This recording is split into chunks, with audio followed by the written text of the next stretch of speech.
Very good morning, class 12th. Now, next topic is force between two parallel current carrying wire. इससे पहले हमने कुछ concept study किया था.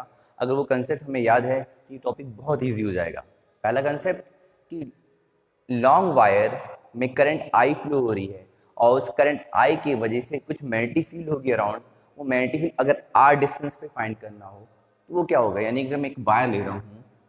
Let this is a long wire और इसका नाम दे दिए फर्स्ट वायर है ये, जिसको हम x1 y1 कह सकते हैं और करंट I1 फ्लो हो रही है. तो इस लॉन्ग वायर की वजह से अगर कुछ डिस्टेंस r या d ले लेते हैं, चलो इससे मैं d डिस्टेंस पे एक पॉइंट कंसिडर कर रहा हूँ और मैं कहूँ इस पॉइंट पे मैग्नेटिक फील्ड आपको फाइंड करनी है, बतानी है, तो क्या होगा. यस, याद करो कौन सा टॉपिक जो हमारे कोर्स में सीबीएसई में एम्पियर सर्किटल लॉ की application. First application magnetic field due to long current carrying wire. I think आपको याद आ गया होगा. फॉर्मूला क्या होगा मैग्नेटिक फील्ड का, B is equal to mu naught I1 upon 2 pi D. Distance R है तो R लेंगे, D है तो D लेंगे.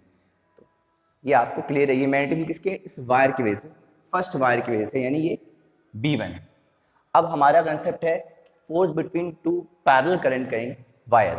अभी तो एक वायर दिख रहा है, दूसरा वायर, तो यहाँ पे ही यानी इससे D डिस्टेंस पे ही एक वायर हम और प्लेस कर देते हैं. ये पैरेलल वायर हो गया. अब इस वायर का नाम X2 Y2 और ये आपका सेकंड वायर. तो इसमें करंट I1 लेट मान ले, इस क्योंकि दोनों में करंट हो रही है ना फ्लो, तो ये है I2 करंट. अब क्या होगा, अब आपने कंसेप्ट लास्ट क्लास में पढ़ा था कि when a current carrying wire place in external magnetic field it will experience the force. तो देखो ये वायर पहले, इसकी वजह से यहाँ मैग्नेटिक फील्ड थी और उसकी मैग्नेटिक फील्ड में इस वायर को लाके रखा, तो ये वायर क्या करेगा, ये वायर इसकी मैग्नेटिक फील्ड में है तो फोर्स एक्सपीरियंस करेगा. तो वही कंसेप्ट है हमारा, बहुत ही सिंपल. यानी कि ये वायर इसकी मैग्नेटिक फील्ड में, तो इस वायर की वजह से इस पे फोर्स लगेगा. इस वायर की भी मैग्नेटिक फील्ड होगी तो इस वायर की मैग्नेटिक फील्ड यहाँ पे क्या होगी, वो होगी आपकी that is B2 is equal to mu naught I2 upon 2 pi ये D डिस्टेंस पे. ये यानी ये दोनों वायर एक दूसरे की मैग्नेटिक फील्ड में रखे गए, यानी एक दूसरे पे फोर्स लगाएंगे. ओके, अब फोर्स की डायरेक्शन कैसे आएगी, फोर्स की डायरेक्शन निकालने से पहले फोर्स का मैग्नीट्यूड निकाल लेते हैं और फिर डायरेक्शन निकाल लेते हैं. चलो फोर्स का मैग्नीट्यूड निकाल लेते हैं. तो here magnetic field due to x1 y1 at distance D is B1 is equal to mu naught I1 upon 2 pi D. इस वायर की वजह से मैग्नेटिक फील्ड ये है. अब इस मैग्नेटिक फील्ड में आपका जो है सेकंड वायर रखा गया है, तो therefore force on X2 Y2 due to external magnetic field, external magnetic field, ये एक्सटर्नल मैग्नेटिक फील्ड होगी दूसरे वायर के लिए, एक्सटर्नल मैग्नेटिक फील्ड B1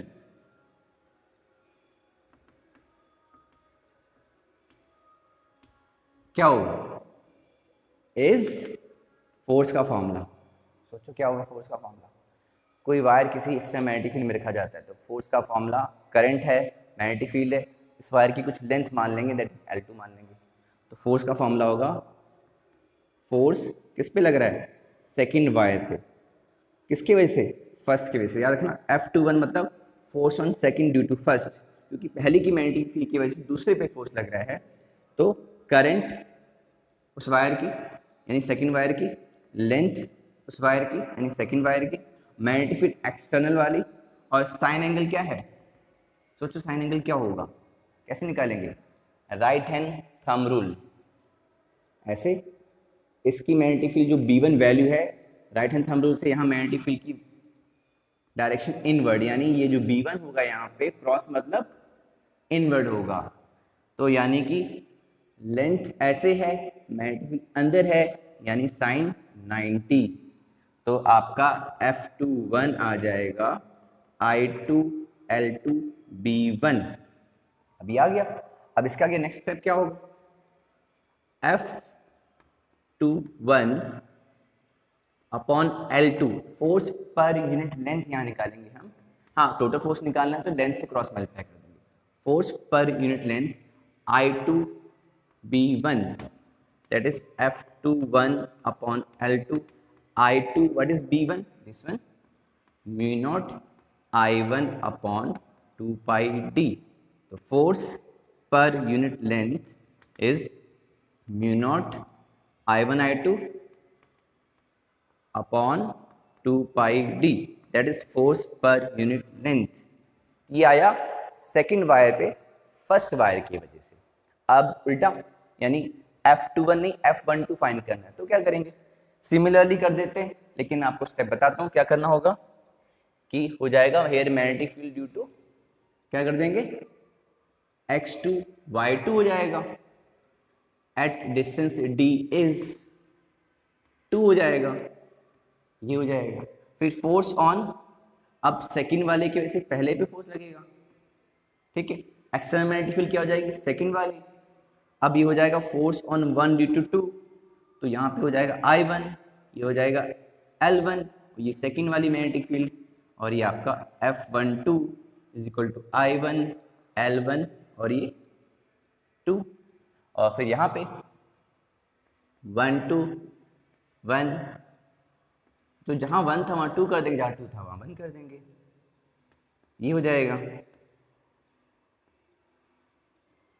और फोर्स पर यूनिट लेंथ क्या आएगा, यही आएगा, देखो म्यू नॉट I1 I2, यानी force per unit length is equal to mu naught I1 I2 upon 2 pi d।